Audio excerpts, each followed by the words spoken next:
بسم اللہ الرحمن الرحیم. ویلکم ٹو دی آن لائن جغرافی کلاس. آج ہم لوگوں نے آپ کا جو چیپٹر نمبر 5 شروع کیا ہوا ہے. کل میں نے آپ کو شروع کروایا تھا آپ کا چیپٹر نمبر 5 جاپان.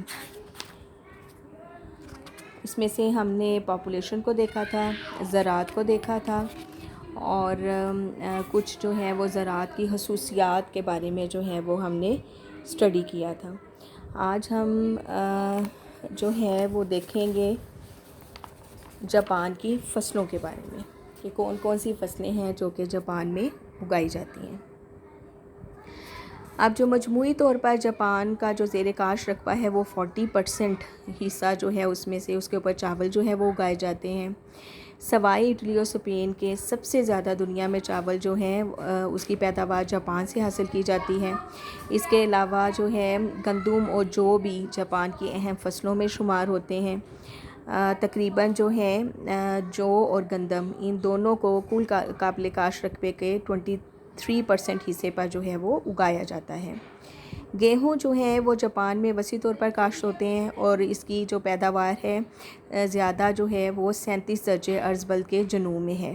یہاں پر سردیوں میں اس فصل کو اگایا جاتا ہے اور جو بھی کثرت سے جو ہے وہ 37 درجے ارض بلد کے جنوب میں ہی پائے جاتے ہیں. اس کے علاوہ جو بحیرہ ان لینڈ اور کانٹو کے علاقے ہیں اس میں بھی یہ فصل جو ہے وہ کثرت سے کاشت کی جاتی ہے. گیہوں، جو اور چاولوں کے علاوہ شکرقندی جو ہے اور آلو کی فصلیں وہ بھی وسیع پیمانے پر کاشت کی جاتی ہیں. تقریباً 8% رقبے پر جو ہے ان دونوں کی جو ہے وہ کاشت ہوتی ہے. ہوکائیڈو میں جو ہے وسیع مقدار میں جو ہے وہ شکرقندی اور آلو کی جو ہے وہ کاشت ہوتی ہے. اس کے علاوہ جو ہے بلیک ویٹ، مکئی، سارگم اور چھوٹا باجرہ، یہ تمام اجناس جو ہیں وہ بلند سطحی علاقوں میں اور سرحدی علاقوں میں اس کی پیداوار ہوتی ہے.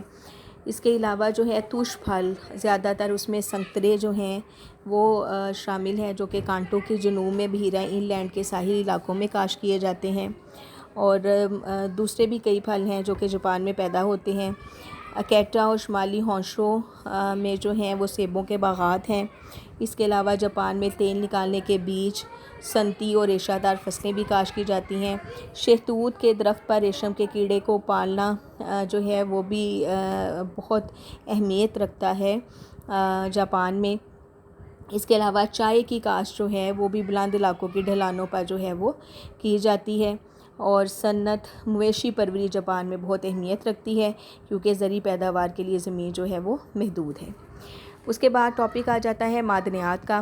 تو معدنیات کے حوالے سے مجموعی طور پر جاپان جو ہے وہ خوشحال نہیں ہے. بہت کم جو ہے یہاں پر معدنیات پائی جاتی ہیں. ان معدنیات میں سب سے زیادہ اہمیت جو ہے وہ تانبے کو ہے. اس کے بڑے بڑے ذخائر جو ہیں وہ ٹوکیو کے شمال میں اور شمال مشرق میں ایکیٹا، ٹوچکی اور شمالی سکو میں جو ہے وہ آئمے کن میں جو ہیں وہ پائے جاتے ہیں. جاپان جو ہے وہ تانبے کی ضرورت اپنے ذخائر کی پیداوار سے بخوبی پوری کر سکتا ہے. کرومائٹ کی جو پیداوار ہے وہ بھی ملکی ضروریات کے لیے جو ہے وہ کافی ہے. اس کے علاوہ جو کرومائٹ ہے اس کی بڑی بڑی کانیں جو ہیں وہ جنوبی ہوکائیڈو میں اور جنوبی وسطی ہونشو میں جو ہیں وہاں کثرت سے پائی جاتی ہیں. اور جست کی پیداوار بھی ملکی ضروریات پوری کرنے کے لیے کافی ہیں. جست کی کانیں جو ہیں وہ وسطی ہونشو، ایواٹا اور میاگی لون میں جو ہیں وہ پائی جاتی ہیں. مینگنیز، نکل، ٹنگسٹن، مولبڈینیم، وینیڈیم، کوبالٹ، ٹائٹینیم یہ بھی معمولی مقدار میں جو ہے یہاں پر پائے جاتے ہیں. لوہے کے ذخائر بھی جو ہیں وہ اس میں جاپان میں بہت تھوڑی مقدار میں موجود ہیں. اعلیٰ قسم کی لوہے کی جو خام دھات ہے وہ کمائشی اور ایواٹاکیز جو شمالی ہونشو کے علاقے ہیں وہاں پائی جاتی ہیں.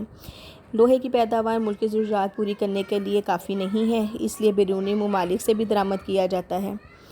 گندھک، چونے کا پتھر، عمارتی پتھر، جپسم، سینکھیا، بسمت، کیڈمیم، چکنی مٹی اور یاقوت وغیرہ بھی اس ملک میں جو ہیں وہ پائے جاتے ہیں. دھاتی سلفائٹ اور گندھک کے ذخیرے بھی جو ہیں مختلف جزائر میں ملتے ہیں. پیٹرولیم کے جو ہے وہ معلوم ذخائر جو ہیں وہ شمال مغربی ہونشو کے نگاٹا اور یاماگاٹا اور ایکیٹن کن جو ہیں ان علاقوں میں کثرت سے پائے جاتے ہیں۔ ملکی پیداوار کا 15% جو ہے وہ زراعت پوری یہ کرتا ہے، اور باقی جو ہیں پیٹرولیم کو دوسرے ملکوں سے جو ہے منگوانا پڑتا ہے۔ جاپان میں طاقت کا سب سے بڑا جو وسیلہ ہے وہ کوئلہ ہے۔ اس کے محفوظ ذخائر کا تخمینہ 12 بلین ٹن لگایا گیا ہے۔ چین کے مقابلے میں یہ بہت ہی تھوڑا ہے، اور جاپان کے کل کوئلے کے ذخائر کا 3/4 حصہ گھٹیا قسم کا بیچوفینیس کوئلہ ہے۔ یہ کوئلہ نہیں جس سے کوک بن سکے، جو لوہے اور فولاد کے کارخانوں میں استعمال ہوتا ہے۔ اس لیے کوک کوئلے کے لیے جاپان کو بیرونی ممالک پر انحصار کرنا پڑتا ہے۔ اس کے بعد آ جاتی ہے ہائیڈرو پاور، پن بجلی۔ جاپان جو ہے وہ پن بجلی کے حوالے سے بہت خوش قسمت ہے۔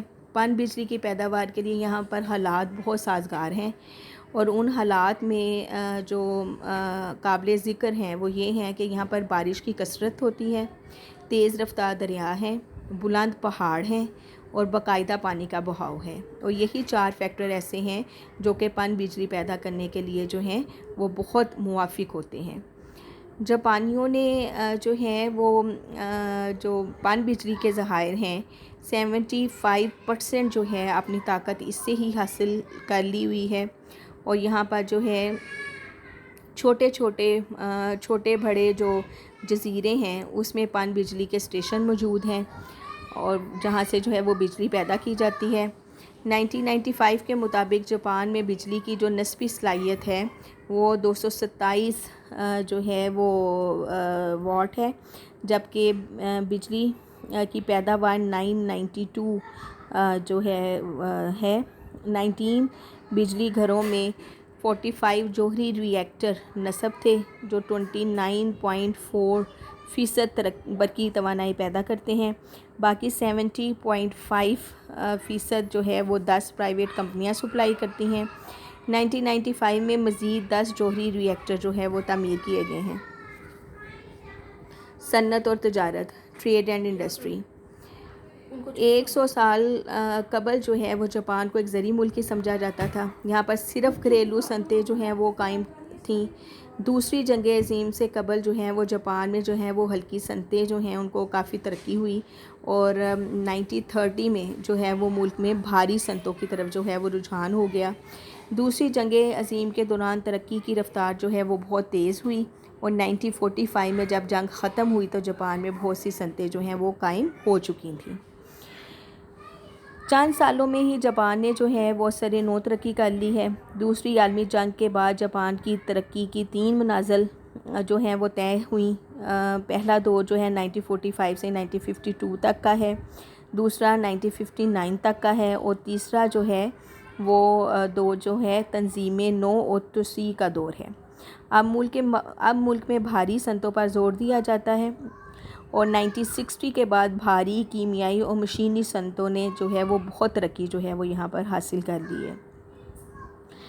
جاپان کی اگر صنعتوں کو ہم دیکھیں تو اس وقت جو ہے وہ صوتی پاچا بافی کو جو ہے وہ زوال آنا شروع ہو گیا ہے۔ دوسری عالمی جنگ سے قبل صوتی مصنوعات ملک کی کل برآمدات کا نصف حصہ تھیں، لیکن 1959 میں کم ہو کر جو ہے یہ 30% جو ہیں وہ رہ گئی ہیں۔ گزشتہ چند سالوں سے جو ہے وہ جاپان کی دھاتی مصنوعات خاص طور پر جو ہیں وہ ترقی کر گئی ہیں۔ ان میں لوہے اور فولاد کی صنعت کو خاص اہمیت حاصل ہے۔ غیر آہنی صنعتوں میں تانبا، جست اور سیسے کی صنعتیں اہم ہیں۔ نئی دھاتوں میں ٹائٹینیم کو اہمیت حاصل ہے، اور یہ جو ہے وہ ریاست متحدہ امریکہ اور برطانیہ کو برآمد جو ہے وہ کی جاتی ہے۔ اس کے علاوہ اگر ہم جاپان کا مشینی صنعتوں کے لحاظ سے دیکھیں تو ہر کوئی جانتا ہے کہ جاپان کی جو مشینری ہے اس کو بہت زیادہ ہر ملک میں جو ہے وہ اہمیت حاصل ہے۔ جاپان کے کیمرے، ٹرانزسٹر ریڈیو، مناظری آلات، جاپانی بسیں، موٹر گاڑیاں، انجن، ریل گاڑیاں، یہ سب کچھ جو ہے وہ پوری دنیا میں بہت مشہور ہے۔ برقی جنریٹر جو ہیں وہ ایشیا میں، آسٹریلیا میں، شمالی اور جنوبی امریکہ کے براعظموں میں جو ہیں وہ گھروں کو بجلی اور روشنی مہیا جو ہے وہ کر رہے ہیں۔ اس کے علاوہ جاپان میں بجلی کے سامان کی صنعت نے ملک کی تمام صنعتوں کے مقابلے میں بہت زیادہ ترقی کی ہے۔ Television set, transistor radio, electronic computer اور دیگر خودکار آلات جو ہیں وہ جاپان کے الیکٹرانک صنعت کی اہم مصنوعات جو ہیں وہ تیزی سے ترقی کر رہی ہیں۔ موٹر سائیکلوں کی صنعت میں بھی جاپان دنیا کے تمام ممالک سے سبقت لے گیا ہے۔ جو مشہور صنعتی علاقے ہیں، famous industrial areas of the Japan, وہ 3 ہیں: شمالی کیوشیبو، اوساکا اور Osaka area of industrial area of Osaka, Kobe, Kyoto اور نگویا کا صنعتی علاقہ اور ٹوکیو کا صنعتی علاقہ۔ اب اس میں جو شمالی کیوشیبو ہے، اس میں لوہے اور فولاد کی صنعت بہت اہمیت رکھتی ہے۔ سیمنٹ بنانے، شیشہ سازی اور کیمیائی صنعتوں میں جو ہے وہ اس علاقے کو بہت زیادہ اہمیت حاصل ہے۔ لوہے کی خام دھات بیرونی ممالک سے بآسانی یہاں پر جو ہے وہ درآمد ہو سکتی ہے۔ اوساکا کا جو جاپان کا جو ہے وہ سب سے بڑا جو ہے وہ صنعتی مرکز سمجھا جاتا ہے۔ فولادی مصنوعات، جہاز سازی اور بھاری صنعتوں میں اس کو بہت زیادہ اہمیت حاصل ہے۔ نگویا کا جو علاقہ ہے، اس کو پاچا بافی، آٹو موبائل اور صنعتی مشینری کی صنعتوں کے لحاظ سے بہت اہمیت حاصل ہے۔ ٹوکیو کا جو صنعتی علاقہ ہے، اس کو انواع اقسام کی مصنوعات تیار ہوتی ہیں یہاں پر۔ ہلکی جو ہے وہ صنعتوں کی طرف رجحان یہاں پر زیادہ ہے۔ اس علاقے کی مشہور صنعتیں جو ہیں وہ ریشمی سوت، ریشمی پاچا بافی، مشینری اور بجلی کا سامان بنانا جو ہے وہ اس میں شامل ہیں۔ یہ میپ ہے جاپان کا، جس میں صنعتی علاقے جو ہیں وہ دکھائے گئے ہیں۔ یہ میں نے ہائی لائٹ کیے ہوئے ہیں: ہوکائیڈو، ہونشو، یوکوہاما، نگویا۔ یہ ابھی جو ہم نے پیچھے پڑھے ہیں یہ سارے کے سارے علاقے، اس میں شکوکو، کیوشیبو، یہ سارے علاقے، نگویا کا علاقہ نظر آ رہا ہے، یوکوہاما، کوبے اور ہونشو، ہوکائیڈو، یہ سارے جو ہیں وہ صنعتی علاقے ہیں۔ اگر اس میپ میں آپ دیکھیں تو اس میں انہوں نے 3 طرح سے جو ہے وہ صنعتی پٹی شو کی ہوئی ہے، لائٹ تھوڑے کلر سے۔ بڑے صنعتی علاقے جو ہیں اور چھوٹے صنعتی علاقے ہیں، ان کو جو ہے وہ مختلف جو ہے وہ شیڈ سے جو ہے وہ شو کیا ہوا ہے۔ اس کے بعد تجارت آ جاتی ہے، تو جو تجارت ہے اس کو درآمدات اور برآمدات دونوں حصوں میں تقسیم جو ہے وہ کیا گیا ہے۔ ٹریڈ کو، جاپان کی جو معیشت اور خوشحالی کا دار و مدار ہے وہ بیرونی تجارت پر ہے۔ جنگ کے بعد تو اور بھی زیادہ جو ہے انحصار بیرونی تجارت پر ہو گیا ہے۔ ملک کی جو اتنی بڑی آبادی ہے، اس کی خوراک، رہائش اور کام جو ہے وہ مہیا کرنے کے لیے وہاں کی خام اشیاء سے تیار شدہ مصنوعات تیار کر کے دوسرے ممالک کو بھیجنی پڑتی ہے، اور بہت سی خوراک اور خام اشیاء درآمد جو ہیں وہ کرنا پڑتی ہیں۔ جاپان کی جو بڑی درآمدات ہیں اس میں ایندھن اور اشیاء خوردنی ہیں۔ تمام قسم کے خام تیل، خام کپاس، ربڑ، 90% سے زیادہ خام لوہا اور چینی کی ضرورت کے لیے دوسرے ممالک پر جو ہے وہ انحصار کرنا پڑتا ہے۔ درآمدات کی تجارت زیادہ تر جنوب مشرقی ایشیائی ممالک، چین، امریکہ اور مغربی یورپ کے ساتھ ہوتی ہے، اور برآمدات میں زیادہ تر جنوب مشرقی ایشیائی ممالک، ریاستہائے متحدہ امریکہ، مغربی یورپی ممالک اور چین بھی جاپان کے جو ہیں وہ ساتھی ہیں۔ اس کے بعد یہ مشقی سوالات ہیں۔